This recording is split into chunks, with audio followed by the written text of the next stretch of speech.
Приветствую всех зрителей моего канала.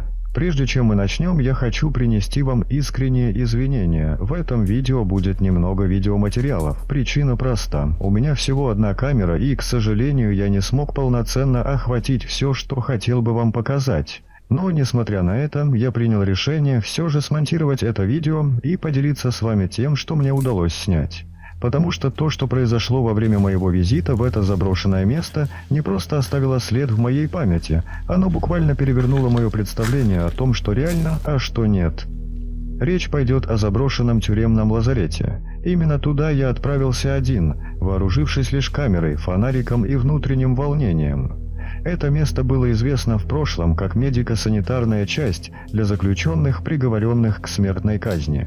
Уже сам этот факт вызывает мурашки, но то, что я испытал внутри, сложно описать словами. И как оказалось позже, камера зафиксировала то, чего я не видел своими глазами. С первых шагов к зданию я почувствовал странное напряжение. Казалось, воздух здесь другой, плотный, как будто пропитан страданиями.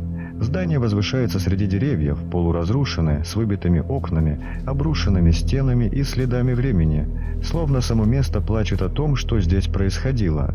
Когда я вошел внутрь, меня сразу же окутала гнетущая тишина.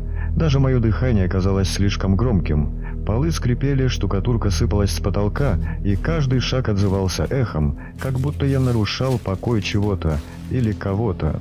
Мрачность царила повсюду: ржавые кровати, обшарпанные стены, медицинские носилки. Я представлял, как здесь лежали люди, осознавая, что их дни сочтены. Каждый угол пропитан страхом, безысходностью и болью. Я будто ощущал, как прошлое проникает сквозь стены, словно время там остановилось. Я поставил камеру на штатив, направив ее в коридор, и решил пройти немного вперед, чтобы показать вам, зрителям, обстановку. Тогда я еще не знал, насколько важным окажется этот эпизод.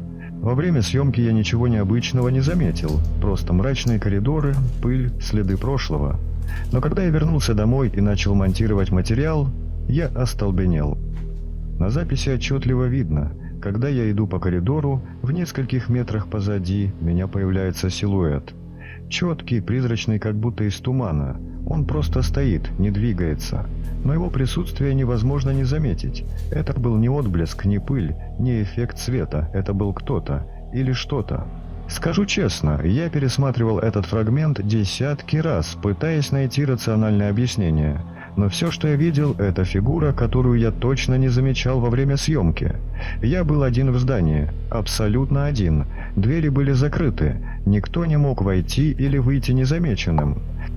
Этот момент полностью изменил мое восприятие подобных мест. Я всегда думал, что днем невозможно снять призрака до определенной степени. Я верил, что большинство паранормальных явлений в дневное время – это плод воображения, игры света, звука. Но теперь я уже не уверен. Я был там, я все это снимал, и на видео отчетливо видно, что я был не один.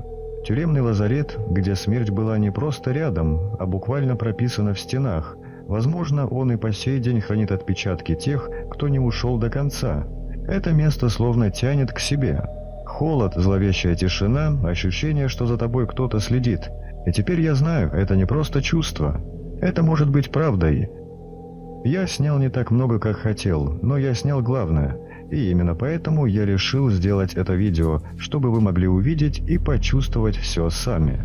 Оцените атмосферу этого места, присмотритесь к кадрам, особенно к тому моменту, когда я иду по коридору. Возможно, вы заметите даже больше, чем я. Спасибо, что досмотрели до конца. Поддержите видео лайком и комментарием, если вам интересны подобные выезды, и напишите, что вы думаете, могло ли это быть настоящим, или это все же иллюзия. До скорого, и помните, не все призраки живут в сказках. Я хочу верить, Димура.